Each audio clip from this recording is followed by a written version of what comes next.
Good day everyone, I am John Joel Tubayan, BSMT Section LNAT. Today I will discuss all about load line convention, role in ensuring ship stability.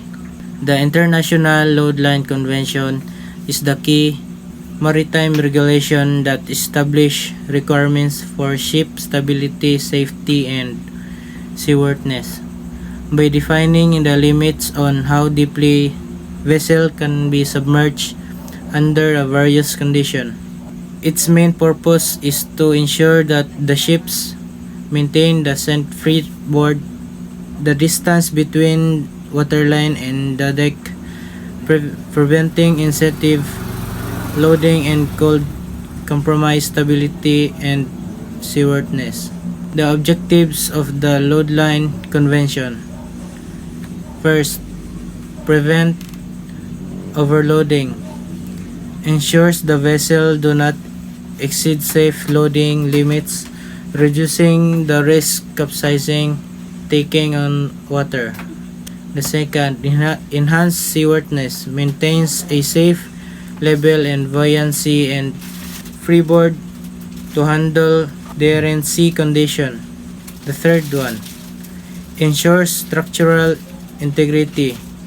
Helps distribute cargo ballast properly, preventing excessive stress to the ship's hull.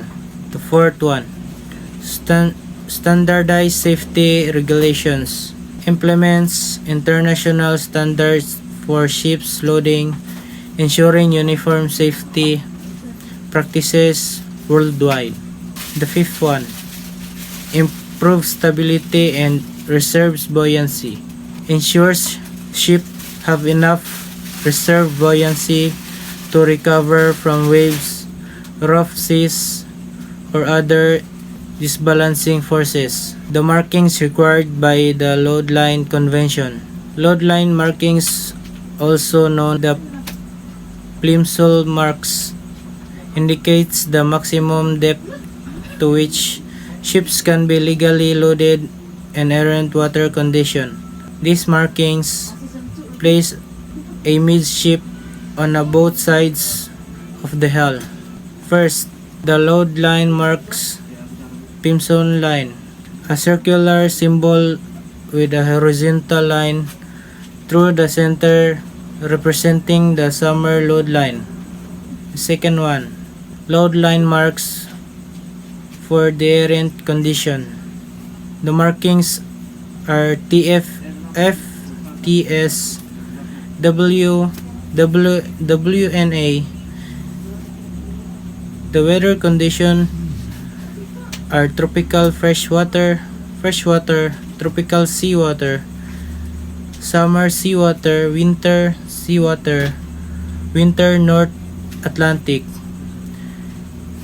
The description: maximum load line warm freshwater, maximum load in standard freshwater, maximum load in a warm sea salt water, standard seawater load line, maximum load for winter seawater condition, most conservative load line for roughest seas.